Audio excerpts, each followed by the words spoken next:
సర్పంచ్ ఎలక్షన్లకు సంబంధించి మాట్లాడుకుంటే వారం లోపట్నే ఎన్నికల షెడ్యూల్ ఇస్తేందుకు అటు ప్రభుత్వం రెడీ అవుతున్నది, ఇటు ఎన్నికల సంఘం కూడా అన్ని అటు బూతులు సెలెక్ట్ చేసింది, రిటర్నింగ్ అధికారులు, పోలింగ్ అధికారులు అన్నీ చేసుకుంటా 15వ తారీఖు లోపల అంటే ఇంకా 3 రోజుల్లో వాళ్ళ ట్రైనింగ్ కూడా కంప్లీట్ చేసేలాగా ఎన్నికల సంఘం రెడీగా ఉన్నది. మొత్తం బాకీ ఏముంది అంటే ఇవాళ రేపు క్యాబినెట్ కూర్చోవాలి, డెడికేషన్ కమిషన్ ఇచ్చిన ఏదది నివేదిక ఏదైతుందో దాని మీద ఒక ఆమోదం తెలిపి బీసీ రిజర్వేషన్లు ఏదని చెప్పేసి ఒక ప్రకటన చేసి ఫస్ట్ సర్పంచ్ ఎలక్షన్లు పెట్టాలన్నా లేకపోతే ఎంపీటీసీ జెడ్పీటీసీ ఎలక్షన్లు పెట్టాలన్నా ఏది ఫస్ట్ పెట్టాలనేది ఒక క్లారిటీగా ఎన్నికల సంఘానికి ఒక ఆదేశాలు జారీ చేస్తే ఈ ఎన్నికల సంఘం దూసుకోబోతేందుకు రెడీగా ఉన్నది. ఈ వారం లోపల షెడ్యూలు నోటిఫికేషన్ షెడ్యూల్ ఇస్తేందుకు కూడా సిద్ధమవుతున్న చూద్దాం. స్థానిక సంస్థల ఎన్నికలకు వారం రోజుల్లోనే షెడ్యూల్ రిలీజ్ అయ్యే అవకాశం కనిపిస్తున్నది. బీసీ రిజర్వేషన్లపై డెడికేటెడ్ కమిషన్ తన రిపోర్టును సోమవారం ప్రభుత్వానికి అందజేసింది. ఈ రిపోర్టును కేబినెట్ ఆమోదించి జిల్లాల కలెక్టర్లకు పంపించనుంది. కలెక్టర్లు నివేదికను పరిశీలించి గ్రామాల వారీగా, వార్డులకు, మండలాల వారీగా సర్పంచులకు, ఎంపీటీసీల స్థానాలకు, జిల్లాల వారీగా ఎంపీపీ జెడ్పీటీసీ స్థానాలకు రిజర్వేషన్లు ఖరారు చేస్తారు. కమిటీ ఒకసారి ఆ నివేదిక ఏదైతే ఉందో అది ఇయ్యంగానే గ్రామంలో గ్రామ పంచాయతీ పరిధిలో ఏ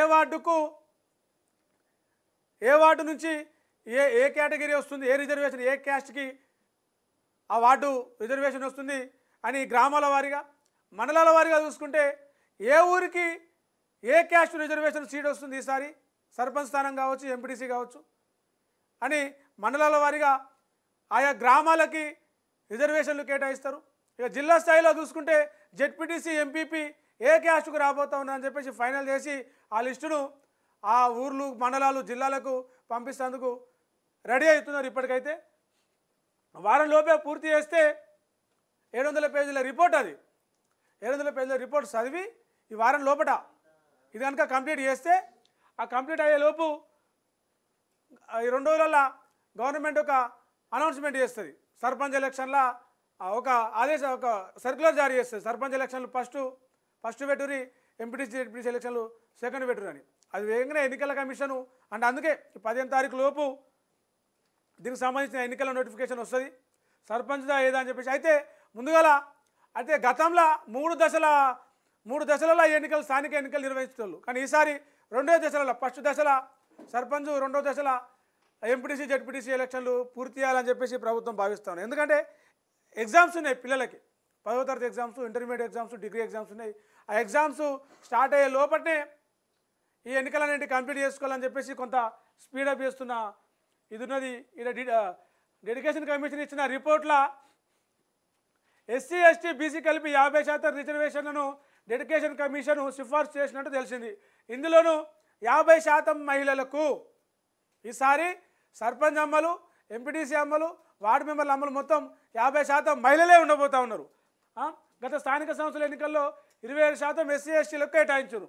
దాదాపు 23% బీసీలకు దక్కినాయి.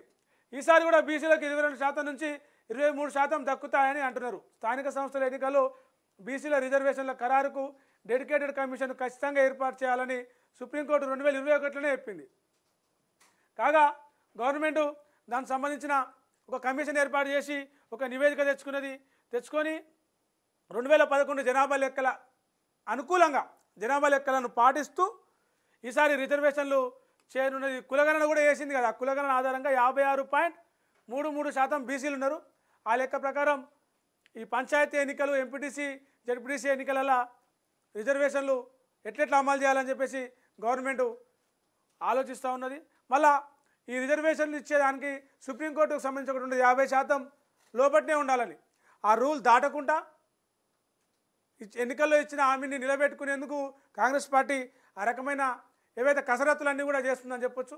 న్యాయపరమైన చిక్కులు రాకుండా, ప్రతిపక్షాలు దెప్పి పొడవకుండా, వాళ్ళకు దొరకకుండా ఎట్లా ఈ రిజర్వేషన్ల విషయంలో పైచేయి సాధించాలనే విషయంగా గవర్నమెంట్ ఆలోచిస్తూ ఉన్నది. ఇక ఇది సర్పంచ్లకు సంబంధించి నిన్న ఆల్రెడీ ఎంపీటీసీలకు సంబంధించిన ఎంపీటీసీల వారీగా ఓటర్ల లిస్టు ఆల్రెడీ ప్రదర్శించారు. పోలింగ్ కేంద్రాలు ఇలా ఎక్కడెక్కడ పోలింగ్ కేంద్రాలు ఉంటాయో ఇలా అనౌన్స్మెంట్ చేస్తారట ఎంపీటీసీలకు సంబంధించి.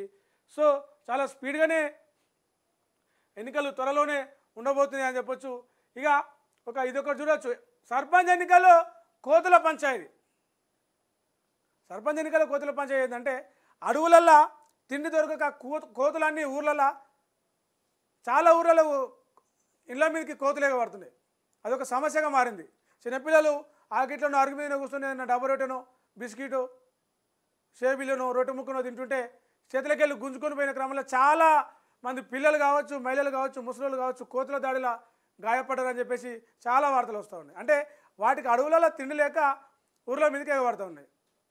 చాలామంది ఊళ్ళలో మనం చూసుకుంటే ఇంటికి ఒక గ్రిల్స్, కోతులు ఇంట్లోకి రాకుండా కిటికీలకు తలుపులకు గ్రిల్స్ ఎప్పుడు తలుపులు పెట్టుకొని, ఇక పట్టణంలో ఎప్పుడు తలుపులు పెట్టుకొని పరదలు వేసుకొని ఉంటారు కదా, అట్లా ఊర్లలో కూడా తలుపులు పెట్టుకునే పరిస్థితి వచ్చింది కోతుల వల్ల.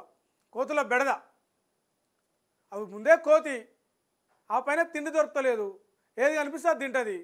అది వాళ్ళు చేతిలో ఉన్నదా తల్లిలో ఉన్నదా తింటున్నారా ఏం పట్టించుకోదు.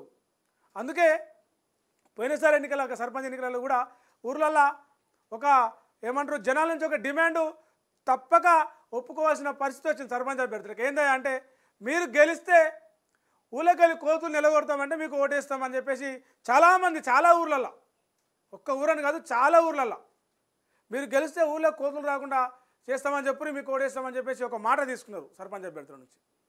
ఇప్పుడు కూడా ఈసారి కూడా అదే చాలా ఊర్లలో నీళ్ళ సమస్య, కరెంటు సమస్య, రోడ్ల సమస్య, పరిశుభ్ర మోరీల సమస్య, వీటితో పాటు కోతుల సమస్య కూడా ఒకటి వచ్చి పడ్డది.